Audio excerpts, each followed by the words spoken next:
বহুদিন আগে খসরো নামে ইরানের একজন রাজা ছিলেন।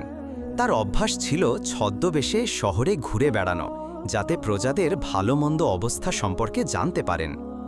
একদিন তিনি তার মন্ত্রীর সাথে শহর পরিদর্শনে বের হলেন। একটি ছোট গলিতে একটি বাড়ি দেখে তিনি থমকে দাঁড়ালেন, ভাবলেন গরিব মানুষ কিভাবে জীবন কাটায়। ঘরের ভেতর থেকে মেয়েদের কথা বলার আওয়াজ এলো। রাজা কান পেতে শোনার জন্য থামলেন। দরজার ফাঁক দিয়ে উঁকি মেলে দেখলেন তিনজন যুবতী মহিলা চরকা কাটছেন। তাদের মধ্যে বড়জন বলল, যদি আমার ইচ্ছে হতো তাহলে আমি একজন রুটিওয়ালার সাথে বিয়ে করে এই কষ্টের জীবন থেকে মুক্তি পেতাম। মেজ বোন বলল, আমি রাজার রাঁধুনিকে বিয়ে করব, যাতে রোজ ভালো ভালো খাবার খেতে পাই। ছোট বোন বলল, তোমরা সব কাল্পনিক চিন্তা করছো, তাহলে আমি কেন রাজাকেই বিয়ে করব না? পুরো দেশ আমাকে রানী বলবে। এরপর সে হেসে উঠল। রাজা তার মন্ত্রীকে বললেন, এই বাড়িটি চিনে রাখো, আগামীকাল সকালে এই তিন মহিলাকে রাজদরবারে হাজির করবে। এরপর রাজা পরিদর্শন শেষ করে বিশ্রাম নিতে গেলেন। পরের দিন সেই তিন বোনকে রাজদরবারে নিয়ে আসা হলো। রাজা তাদের রাতের কথা জিজ্ঞাসা করলে তারা ভয় পেয়ে গেল। কিন্তু রাজা বললেন, ভয় পাওয়ার কোনো কারণ নেই, যা কথা হয়েছে তাই বলো। এই তিন বোন রাতের সব কথা রাজার সামনে বলে দিল। রাজা তখনই বড় এবং মেজ বোনের বিয়ে রুটিওয়ালা এবং রাঁধুনির সাথে দিয়ে দিলেন এবং ছোট বোনকে নিজের রানী করে নিলেন। কয়েকদিন পর দুই বড় বোন ছোট বোনের প্রতি ঈর্ষা করতে শুরু করল এবং ভাবতে লাগল কিভাবে তাকে রাজার চোখে নিচে নামানো যায়। আল্লাহর কৃপায় সেই সময়ে রানীর গর্ভধারণের লক্ষণ দেখা গেল। দুই বোন তাকে অভিনন্দন জানাতে এলো। রানী তাদের ছলনার ব্যাপারে জানতেন না, তাই তাদের সাথে খুব ভালোবাসার সাথে কথা বললেন। রানী তাদের কাছ থেকে প্রতিশ্রুতি নিলেন যে প্রসবের সময় তারা তার কাছে থাকবে। তারা রাজি হল এবং দৃঢ় প্রতিজ্ঞা করল, যেদিন রানীর সন্তান হবে তারা শিশুটিকে সরিয়ে তার কোলে একটি বিড়ালের বাচ্চা রেখে দেবে এবং প্রচার করবে যে রানীর বিড়ালের বাচ্চা হয়েছে। এভাবে রাজা তাকে হত্যা করবে বা রাজ্য থেকে তাড়িয়ে দেবে। যখন প্রসবের সময় ঘনিয়ে এলো, তখন তিনি তার বোনদেরকে ডাকার জন্য রাজার কাছে অনুমতি নিলেন এবং তাদের ডেকে আনলেন। সেই দুই বোন একটি বিড়ালের ব্যবস্থা করে রাখল। রানীর একটি অত্যন্ত সুন্দর ছেলে জন্মালো। দুই বোন চতুরতার সাথে শিশুটিকে একটি ঝুড়িতে ভরে নদীতে ভাসিয়ে দিল এবং রানীর কোলে বিড়ালের বাচ্চা রেখে দিল। এরপর সারা প্রাসাদে প্রচার করল যে রানীর একটি বিড়ালের বাচ্চা হয়েছে। রাজা এই কথা শুনে অত্যন্ত রাগান্বিত হলেন। তিনি রানীকে হত্যা করতে চাইলেন, কিন্তু জ্ঞানী মন্ত্রী তাকে থামালেন। কয়েকদিন ধৈর্য ধরুন, আমার মনে হচ্ছে এর পেছনে কোনো রহস্য আছে। তার কি দোষ? যা কিছু প্রকৃতি তার পেটে তৈরি করেছে তাই তো জন্ম নেবে। ঝুড়িটি নদীতে ভাসতে ভাসতে চলে যাচ্ছিল, তখন রাজার মালি সেটির দিকে নজর দিল। সে ঝুড়িটি তুলে দেখল তার মধ্যে একটি শিশু রয়েছে। মালির কোনো সন্তান ছিল না। সে আনন্দে বাড়ি ফিরে এলো এবং শিশুটিকে তার স্ত্রীর হাতে তুলে দিল। মালির স্ত্রী শিশুটিকে নিজের সন্তানের মতো লালন পালন করতে শুরু করল। মালি এ সম্পর্কে কাউকে কিছু বলল না, কারণ তার মনে হয়েছিল এটি হয়তো কোনো রাজকীয় রহস্য। শিশুটির বয়স যখন 1 বছর হলো, তখন রানী আবার গর্ভবতী হলেন। দুর্ভাগ্যবশত রানী এবারও তার বোনদেরকে ডাকলেন। এবার তারা তার কোলে একটি মৃত কুকুরের বাচ্চা রেখে দিল এবং প্রচার করল যে কুকুরের বাচ্চা হয়েছে। সেটিকেও একটি ঝুড়িতে ভরে নদীতে ভাসিয়ে দেওয়া হলো। ঘটনাক্রমে সেটিও মালি হাতে এলো এবং সে সেটিরও লালন পালন করতে লাগল। তৃতীয় বছর রানীর একটি মেয়ে হলো, কিন্তু ঈর্ষাপরায়ণ বোনরা তাকেও মৃত ইঁদুর বলে প্রচার করল এবং মেয়েটিকেও ভাসিয়ে দিল। সেই মেয়েটিও মালির হাতে এলো। রাজা রাগান্বিত হয়ে রানীকে একটি লোহার খাঁচায় বন্ধ করে শহরের মসজিদের দরজার সামনে রাখিয়ে দিলেন, যাতে সবাই তার মুখে থুতু দেয় এবং যে অস্বীকার করবে তাকে হত্যা করা হবে। লোকেরা বাধ্য হয়ে থুতু দিত এবং রাজার এই অত্যাচারের নিন্দা করত। 3টি শিশু মালির কাছে বড় হতে লাগল। মালি তাদের রাজপুত্রের মতো শিক্ষা দীক্ষা দিলেন। মেয়েটিও পড়াশোনা করত। মালির কাছে অনেক টাকাও ছিল। সে রাজার কাছ থেকে অনুমতি নিয়ে একটি প্রাসাদ তৈরি করালো এবং একটি বিশাল বাগান বানাল, যার মধ্যে একটি চিড়িয়াখানাও ছিল। সেই 3 জন শিশুকে নিয়ে এসে সেখানে থাকতে লাগলো। সেখানে থাকতে থাকতে খুব বেশি দিন হয়নি, তখন মালিও মারা গেলেন। শিশুরা খুব হতাশ হলো, কিন্তু ধৈর্য ছাড়া আর কী বা করার ছিল। 2 ভাই শিকার করতে যেত এবং বোন বাগানে মন ভালো করত, কখনো গান গাইত। হঠাৎ রানীর সেই দুই ঈর্ষাপরায়ণ বোন নিজেদের মধ্যে পরামর্শ করল যে রানীর তো ভালো ব্যবস্থা হয়ে গেছে, কিন্তু বাচ্চাদের রহস্য ফাঁস হয়ে যেতে পারে, তাই তাদেরকেও সরিয়ে ফেলা উচিত। তারা একজন কুটিয়ালকে ডাকিয়ে সব ঘটনা খুলে বলল। কুটিয়ালটি বলল, আপনারা নিশ্চিন্ত থাকুন, আমি এমন কিছু করব যে কেউ জানতেও পারবে না। একদিন দুই ভাই শিকারে গেলে কুটিয়ালটি তাদের কাছে এলো এবং বোনের কাছে নামাজ পড়ার অনুমতি নিয়ে অজু করে নামাজ পড়তে লাগল। বোন তার প্রতি প্রভাবিত হলো। সে তাকে খাবার দিল এবং জোর করে বাগান দেখাতে নিয়ে গেল। সেই ধূর্ত কুটিয়ালটি বলল যে এখানে সব কিছু আছে, কিন্তু 3টি জিনিসের অভাব আছে। যদি সেগুলো পাওয়া যেত তাহলে এই বাগান অতুলনীয় হতো। পারিজাত জিজ্ঞাসা করল, কি সেই জিনিস? সে বলল, এখানে শুধু কথা বলা পাখি, নাচ করা গাধা এবং সোনালি ঝর্ণার পানির অভাব আছে। যদি সেগুলো আসে তাহলে বাগানটি স্বর্গের মতো দেখাবে। পারিজাত জিজ্ঞাসা করল, এই 3টি জিনিস কোথায় পাওয়া যায়? কুটিয়ালটি বলল, এখান থেকে 20 দিনের পথ গেলে ভারতের সীমান্তে প্রথম যে ব্যক্তিকে পাবে সে পথ বলে দেবে। বুড়িটি আগ্রহের আগুন ধরিয়ে দিয়ে সঙ্গে সঙ্গে চলে গেল। সন্ধ্যায় যখন দুই ভাই বাড়ি ফিরে এলো, তখন বোনকে চিন্তিত দেখতে পেল। কারণ জিজ্ঞাসা করলে সে সব ঘটনা খুলে বলল। বামন বলল, তুমি এত চিন্তা করছো কেন? আমি যাব এবং এই জিনিসগুলো নিয়ে আসব। পরের দিন বামন ভ্রমণের জন্য প্রস্তুত হলো এবং বোনকে একটি ছুরি বের করে দিল। যতক্ষণ এই ছুরিটি চকচক করবে ততক্ষণ বুঝবে আমি ভালো আছি। যদি এটি মলিন হয়ে যায় তাহলে বুঝবে আমি বিপদে আছি। যদি এতে রক্ত লেগে যায় তাহলে বুঝবে আমি এই পৃথিবীতে নেই। এভাবেই ভাই বোনের কাছ থেকে বিদায় নিয়ে সেই পথে রওনা হলো যা কুটিয়ালটি বলেছিল। 21তম দিনে ভারতের সীমান্তে তার কুটিয়ালটি চোখে পড়ল। সে সোজা সেখানে গেল। সেখানে একজন ফকির বসেছিলেন যার মুখ লোমে ঢাকা ছিল। বামন তার পকেট থেকে কাঁচি বের করে ফকিরের দাড়ি ছেটে দিল এবং আদবের সাথে সালাম জানালো। ফকির খুশি হয়ে বললেন, কিভাবে এলে? বামন তার সব ঘটনা বলল। ফকির দীর্ঘশ্বাস ফেলে বললেন, বাবা, আমি রাস্তা জানি, কিন্তু সেখানে অনেক বিপদ আছে। যেহেতু তুমি আমার অনেক সেবা করেছ, তাই আমি তোমাকে এই কাজ করতে বারণ করছি। বামন জিদ করলে ফকির তার কাছ থেকে একটি বল বের করে দিলেন এবং বললেন, এটি মাটিতে ফেলে দাও এবং নিজে তার পেছনে পেছনে যাও। যেখানে এটি থামবে তুমিও ঘোড়া থেকে নেমে যাবে। সামনে একটি পাহাড় থাকবে, সেটির ওপরে উঠবে। সেখানে তুমি অদ্ভুত অদ্ভুত আওয়াজ শুনবে, কিন্তু কাউকে দেখতে পাবে না। সেই সময় ধৈর্য ধরবে। যদি পেছনে ফিরে দেখো তাহলে পাথরের হয়ে যাবে। যদি এগিয়ে যেতে থাকো তাহলে তুমি তোমার কাঙ্ক্ষিত জিনিসগুলো পেয়ে যাবে। বামন ফকিরকে ধন্যবাদ জানালো এবং বলটি মাটিতে ফেলে তার পেছনে পেছনে চলতে লাগলো। বলটি পাহাড়ের পাদদেশে থেমে গেল। সে ঘোড়া থেকে নেমে পাহাড়ের দিকে হাঁটতে লাগলো। কিছু দূর যাওয়ার পরেই চারদিকে কোলাহল শুরু হলো, গালির আওয়াজ আসতে লাগলো। বামন সব কিছু শুনতে লাগলো এবং এগিয়ে যেতে লাগলো। আরও উপরে উঠলে গালির আওয়াজ আরও বেড়ে গেল। গালি শুনে বামনের রক্ত গরম হয়ে উঠল।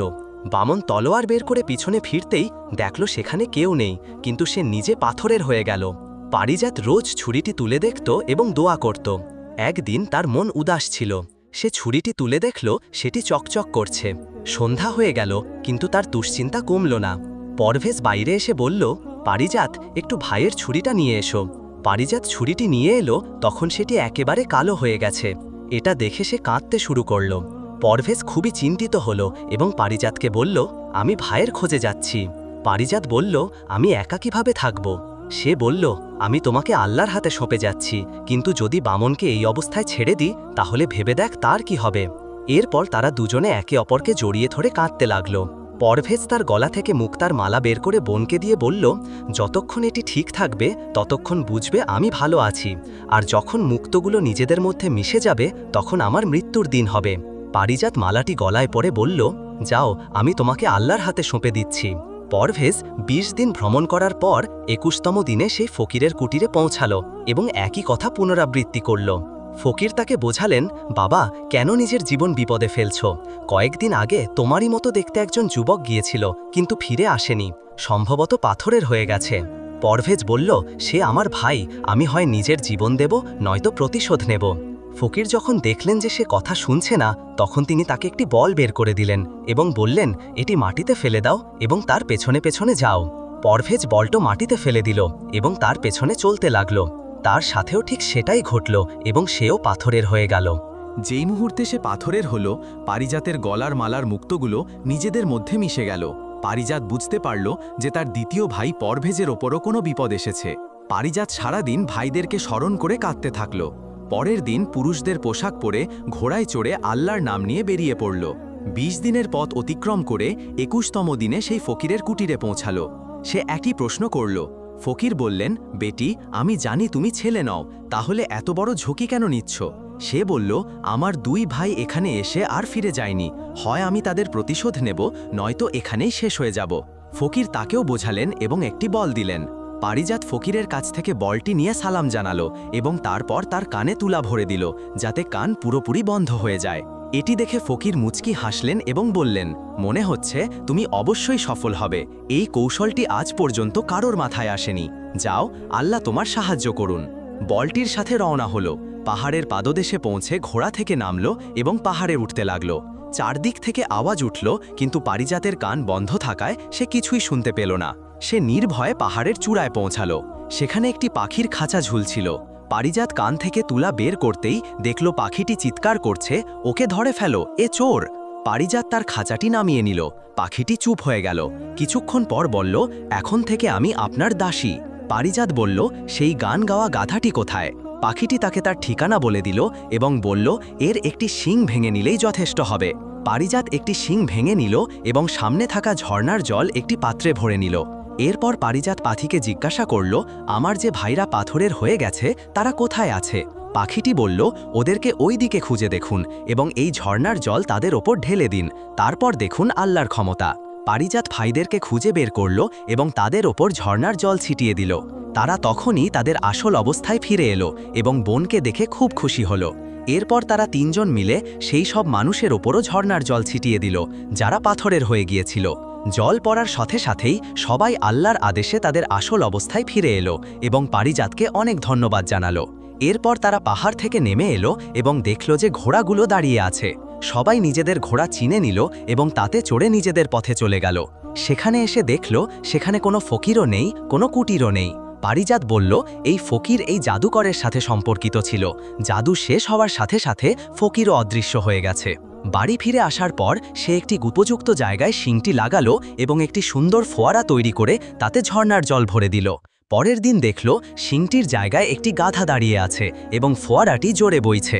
পাখির খাঁচাটিও ঝুলছিল। পুরো শহরে এই জিনিসগুলোর সুনাম ছড়িয়ে পড়ল। একদিন বামন এবং পরবেশ শিকার থেকে ফিরছিল। পথে রাজার যানবাহন দেখতে পেল।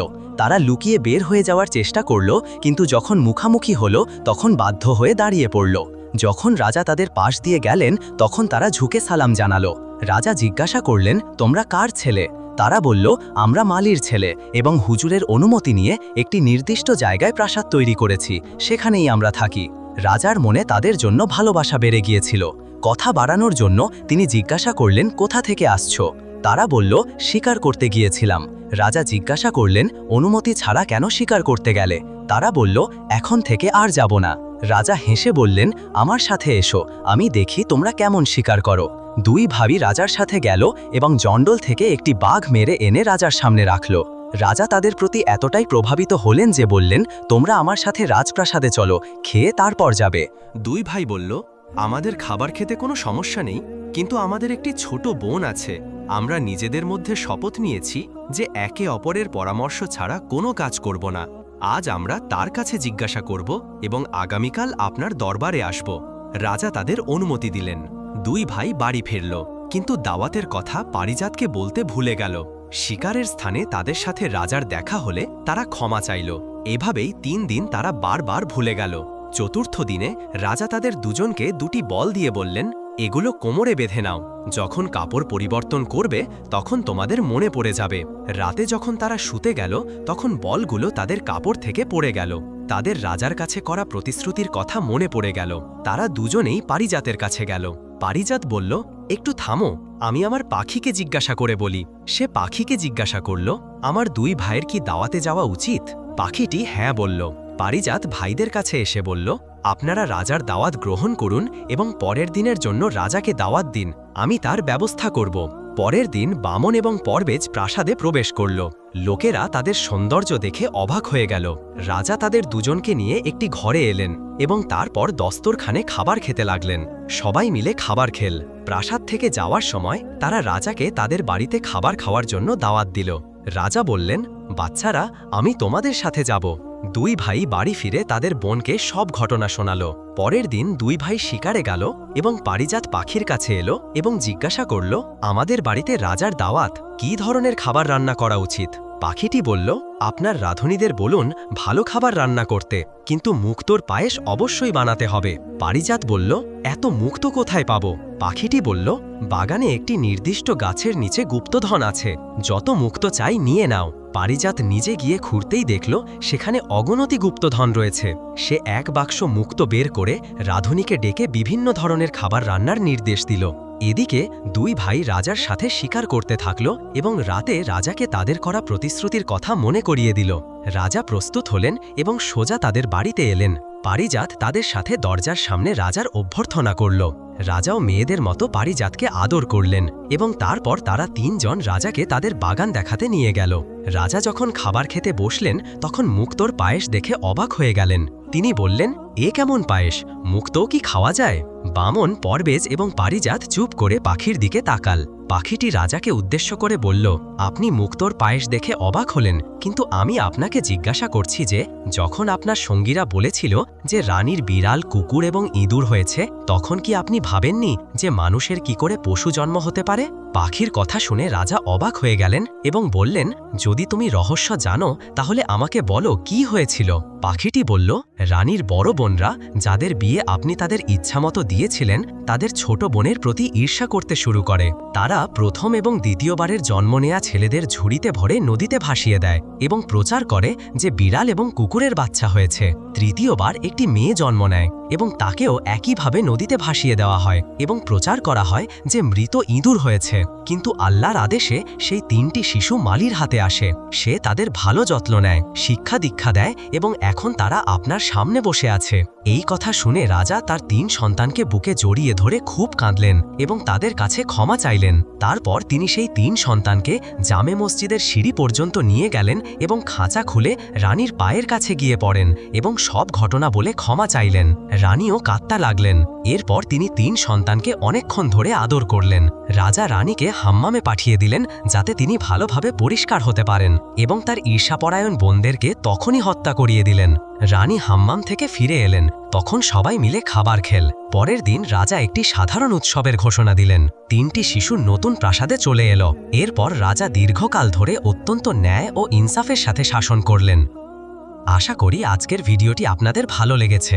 ভিডিওটি ভালো লাগলে লাইক করে আমাদের চ্যানেলটি সাবস্ক্রাইব করুন এবং বেল আইকনটি ক্লিক করে দিন, যাতে আমাদের নতুন ভিডিওগুলোর খবর জানতে পারেন। যদি জীবন থাকে তাহলে আরেকটি ভিডিওর সাথে ইনশাল্লাহ হাজির হব। এখন আমাদের অনুমতি দিন। আল্লাহ হাফেজ।